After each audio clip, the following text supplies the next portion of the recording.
And ever since then, those were the beginnings. Those were the ripples. Those were like, if these things didn't happen, Squad W wouldn't exist today. It wouldn't. It just would not exist. Like, so many people think Squad W like started on Twitch, but no, like it's because they didn't watch me before everything. My parents wanted to move. And that was the start to a brand new hell that to this day my parents still know a piece of me is just lost to those years. So my Right. parents decided to Was it? Can I guess what it was? what? Your first day meeting Raj. My first day meeting Ross was 50 times better than this. They moved me to, and if people in chat know this area, they'll understand. They moved me to a place called Scottsdale, Arizona. People nickname it in Arizona Snobsdale. It is all rich kids. All of them rich kids. All of them. Not even one has ever learned an ounce of consequence or responsibility in their lives. We're talking Twitch, a city of Twitch streamers. A city of them. Of Twitch streamers. A high school full of them. Right? They're like these kids I went to school with, our parking lot, and this isn't fake. Like anyone that looks this stuff up, like I went to Chaparral High School. Anyone looks this stuff up, our parking lot, we're talking Range Rovers, Beamers, S550s, Lamborghinis, Ferraris, like something you see out of a high school fucking movie series, TV series, like some stupid shit. My school also, it was very cool. It wasn't culturally diverse. And this is also another thing. I don't know how it is now, but you can look this up in like if you can look up like yearbook records in like 2000, whenever 2004.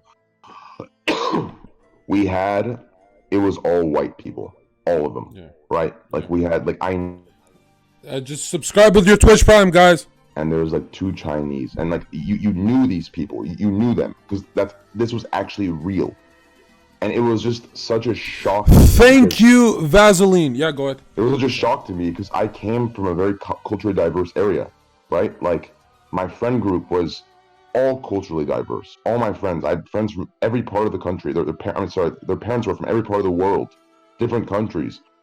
And I moved to this area just completely just a shock. And these kids, all of them, I can't say the word that they all call themselves, but they were all gangsters, quote unquote, rich kid gangsters. Like I can't, just some man. I know exactly what you're talking about, actually. Yeah, so I'm going to the school as like the scene kid that at one point was running another city, and just like, you know, it was just great. Like anything, like it was just right there. Like it was to the point where like the lines I would be pulling, they were so cringy, but they all worked, right? Like, now, what do you mean by lines? No, not cocaine, dude. Lines. Like I'd be like, hey, you want to make out? And she'd be like, okay, right? Like just like shit like that, right? It was just that easygoing and chill. Like, and it was just everyone was having a good time. I moved to this area, all gangsters, right? Quote unquote gangsters, like rich kids. They drive in their Range Rovers, 24-inch rims, you know, baby blue on baby blue, interior Gucci, like that level of shit, right? With their gangster music, with their limo tint and their JL, you know, W3, JL Audio W3 subwoofers, $2,000 systems, dumb shit, right? Anyways. Yeah, you dropped your lung. Go ahead. Yeah, those 4 years were absolutely miserable. Absolutely. Every mental abuse you can think of, I went through by both women and men. The football player meme was not even a joke. It wasn't a meme. It was real. And the worst part was one of the captains, there was 2 captains, a co-captain and a captain. One of the captains, his name's Ethan. He's now in Hollywood with his friend and his friend. I think he's living with Mitch Jones right now. No, not that. Oh. There's this guy named Ethan, and he was the co-captain of our football team, and he was dating the yearbook editor. And it was a nightmare because they would do some fucked up shit. Like in the back of the yearbook, they would add like, every year they'd add like the feats of strength everyone did, or like, you know, best, you know, who's gonna be what.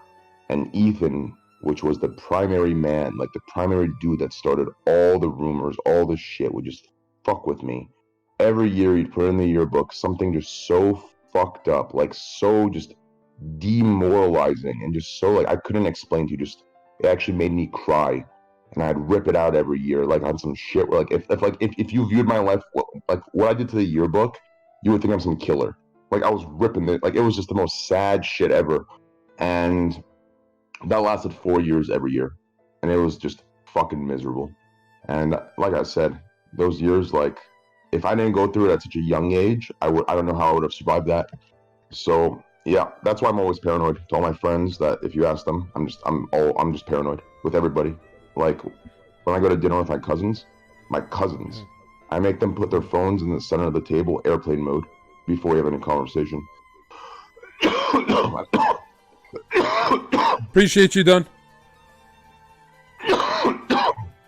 You make your but that's not that paranoid if you think about it at the level you're at, especially because cousins always do dumb shit. Like I'm gonna Snapchat Train saying dumb you know what I mean? Yeah.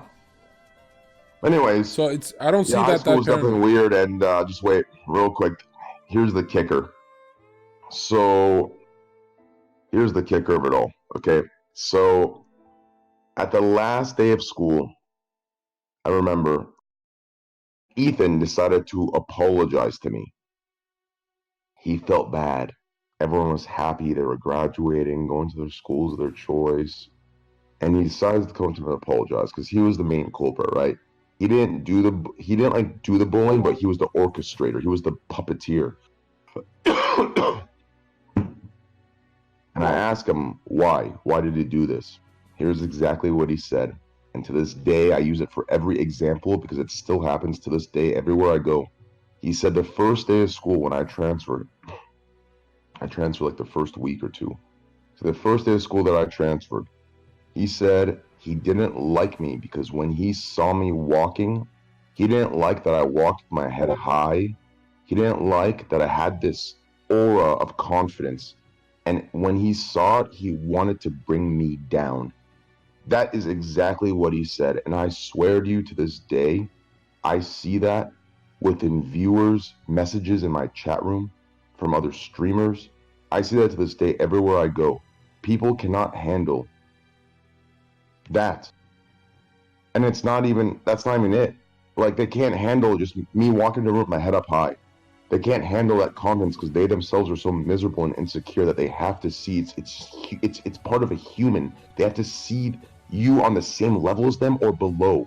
Otherwise, they hate you. The only time they'll allow it is if the person is relatable in some way where they're okay with it, where they're not threatening. It's this most fucked up human psychology, and I don't know it, but there's got to be something to it. And ever since he said that, you pose a threat. Yeah, Fleeksy said on my stream yesterday, people who hold their head up high. You guys have a lot in common, actually. It's kind of weird, but you pose a threat, to their insecurities. So I guess that's what these people think. So yeah, that's just kind of what it is. And yeah. So yeah. Now you're done. What year are we on in your life right now? Well, we skipped from freshman year to senior year because freshman year, sophomore year, and junior year were all the same shit. Okay, I really don't know freshman, junior. In Canada, grade 8 to 12 is high school. So literally you go in the locker room and you see people before puberty undressing with people. Ding dong, King Kong. If you want to hear a story like that, when I was in 8th grade, man, in 8th grade, I saw the biggest dick I've ever seen in my life. That's what made you. That's what got you into sucking dick? No. Oh. There's this kid.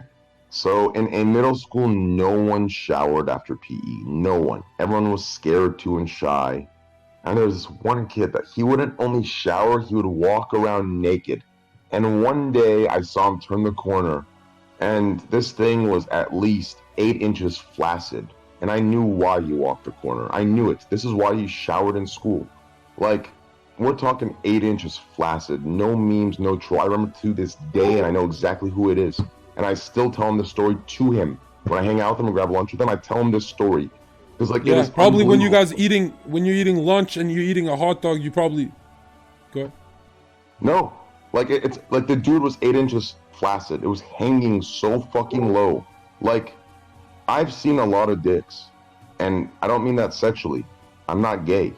I've never done anything like, I look, but I'm not into that. And I've seen a lot of dicks. And this thing Yeah. was so fucking long, flaccid. I still cannot believe it to this day.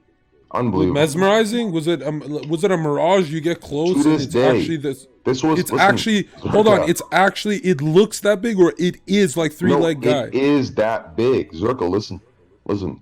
This is 8th grade. I remember it. I've told the story every year What because I he? was So so hold on. You're shocked. telling me he had an inch for every grade? Yeah. He had an 8 inch flaccid dick. It was the most insane thing. It's still burnt. Like it's fucked. And Yeah. I'm friends with him still, and we still joke around about it. Like it was a stupid experience. Yeah.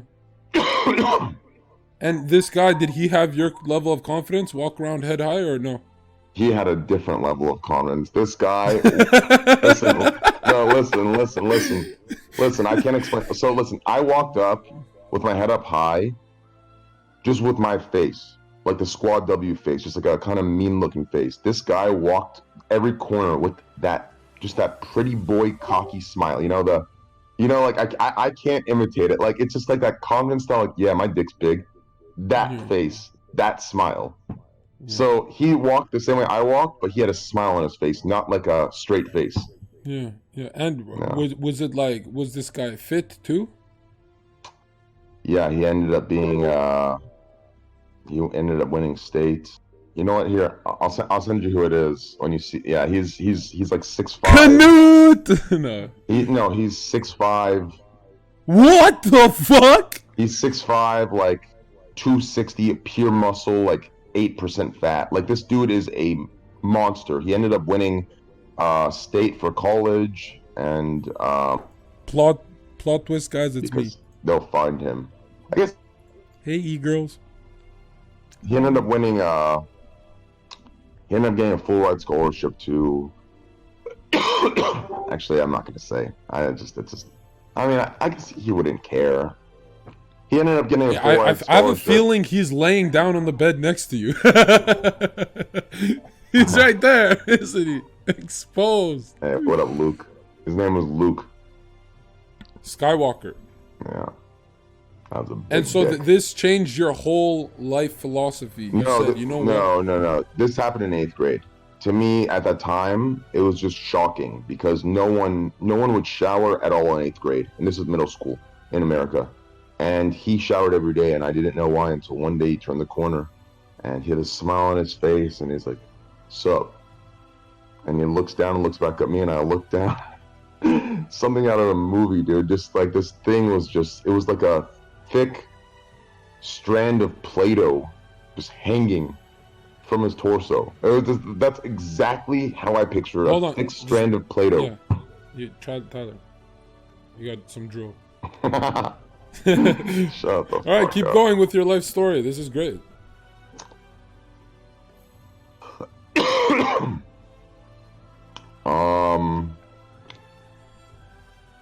Yeah, so freshman year, miserable. Sophomore year, miserable. Junior year, miserable. Senior year, miserable. Finally got the answers I wanted to why people hated me without knowing me. And it was all because they said I walked my head too high and I walked like I was too confident. And ever since then, that answer was actually it fell into like one of the lessons of the first day of 6th grade of eating my lunch in the bathroom stall.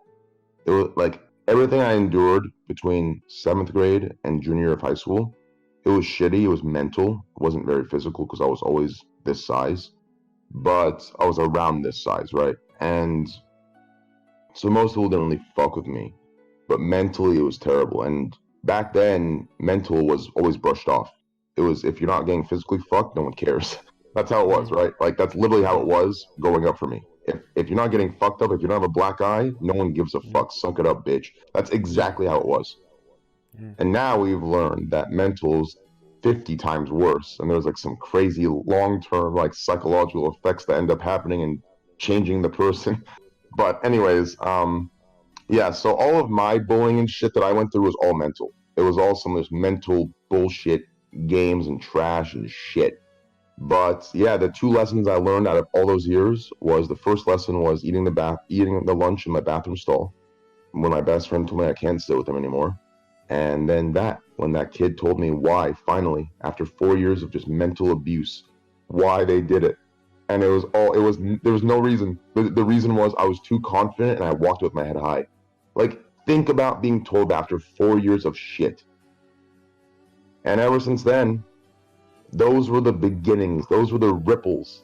Those were like, if these things didn't happen, Squad W wouldn't exist today. It wouldn't. It just would not exist. Like, so many people think Squad W like started on Twitch, but no, like it's because they didn't watch me before everything. Like, Squad W was there. The speeches were there my first day. So Squad W started in that bathroom stall, eating lunch by myself, crying. That is the first day Squad W started in my mind. And now, would you say, like, I'm gonna be honest, I don't want to call you out, but it seems like you did suffer through some trauma, mental. I mean, listen, there's one way I was raised, and it's never to make excuses. That's why very few times, the only time I've ever brought up my bipolar is almost never, unless someone donates about it. No, you've only ever talked about it with me off stream, and I've never heard you say it online. Yeah, I just don't, like, I was raised, I mean, listen, when I was raised, like, my generation was way different. And I know I'm talking like I'm fucking 60, but it realistically, like, what I just said right now about if you don't have a bruise in your face, suck it the fuck up, you're a bitch. That's exactly how it was from elementary school all the way through college, right? Nowadays, if anyone said that, they'd be sued in jail, and they'd be 6 different labels, and they'd be fucked really for the rest of their lives, right? People are pussies today. And honestly, I'm happy. I'm kind of happy that it was that way. I liked it personally, right?